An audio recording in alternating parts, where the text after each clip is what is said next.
All right, Bellator 257 in the books. 3 of the 4 semifinalists are set in the World Grand Prix at the light heavyweight division. Let's bring in UFC Hall of Famer Rashad Evans, as well as MMA analyst, co-host of the Morning Combat Podcast, Luke Thomas. And gentlemen, Vadim Nemkov has won 7 straight matches. This, again, a decision. This, again, goes his way against Phil Davis. He outstruck him 145-63. And, Luke, I'll start with you. Your thoughts on the fight?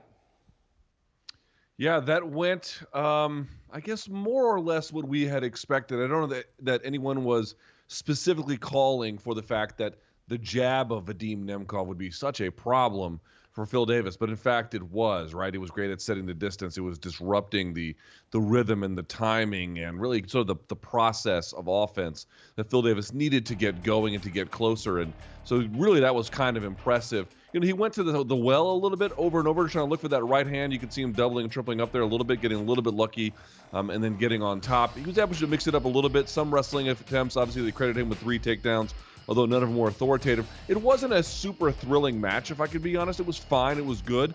Nemkov still growing. But Phil Davis, you know, this is technically his worst loss in Bellator, but the other 2 were split decisions. He's hard to hurt.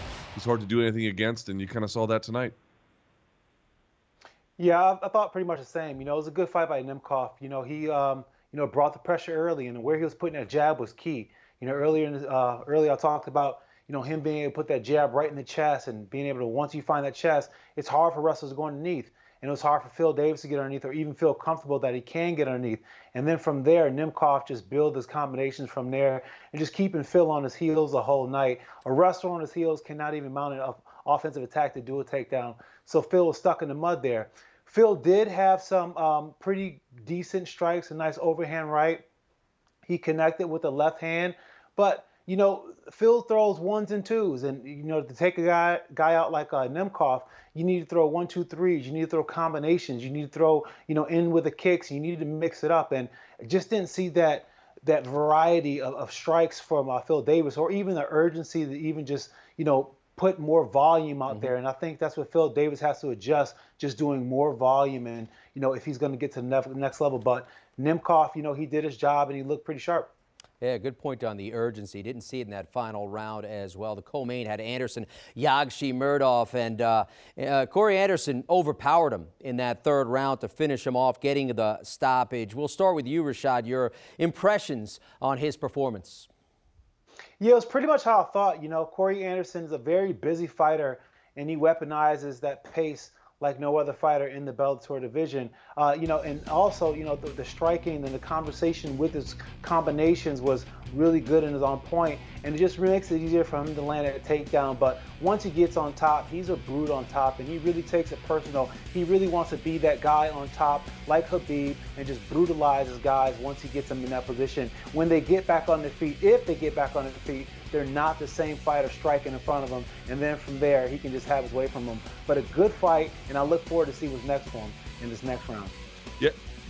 Yeah, for sure. Sorry, Rashad, I didn't mean to cut you off there at the end. I was just going to add on top of that, I thought this was a really good fight for Corey Anderson in terms of what he showed. First round, felt some things out, got wobbled a little bit, but kept his composure. Took it to the second, got the takedown a little bit late, began to feel out, oh, right, on the ground, I'm going to have some advantages with this guy. And then by the 3rd, took it within, I think, the first 30 seconds, moved him out and finished him off. I mean, it's important for a lot of reasons because he took his time but still got the finish, right? Sort of carefully assessing the progressive steps there.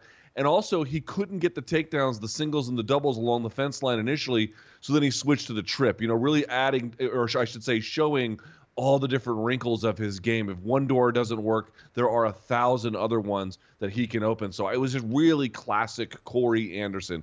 High pace, you got to finish, good in all levels. Maybe got touched up a little bit, but I think, really showed that he is a world-class fighter tonight. All right, gentlemen, so the stakes get ratcheted up a little bit higher for Anderson next time out. He gets Ryan Bader in the semis. That's the challenge. Again, Rashad, I'll start with you.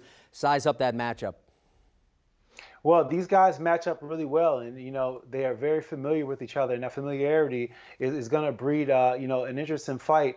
So, with going with somebody that you're familiar with, and especially since they're, so close, there's a lot of things that both of them keyed in from when they train with each other. They're going to try to exploit, but it's going to be the one who's made the biggest changes from the last time they trained that's going to be able to get it. And it looks as if right now Corey Anderson has made that just with the confidence. I feel like he's just got a little bit more freshness coming into this Bellator tournament. And, he seems to be focused and just really mindset just driven on being the champion. He's really got a chip on the shoulder.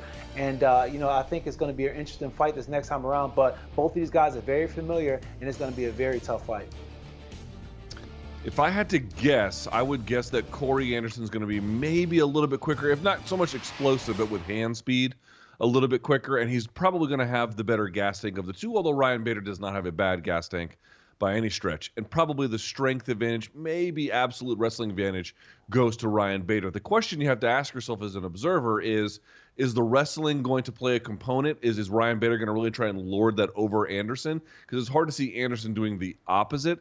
Or is it going to be enough where you have Anderson as a threat where Bader doesn't really want to take it there, so it cancels each other out and it ends up being something more of a striking contest? I tend to think, gun to my head, it's going to be a little bit more of the second scenario, but I guess we're going to find out when they fight. No doubt a fight to look forward to. Again, 3 of the 4 light heavyweight semifinalists at the Bellator World Grand Prix are set. Our thanks to UFC Hall of Famer Rashad Evans, as well as MMA analyst Luke Thomas for the insight. Of course, Luke is co-host of the Morning Combat Podcast. It's available to you Monday, Wednesday, and Friday at 11 a.m. wherever you get your podcasts.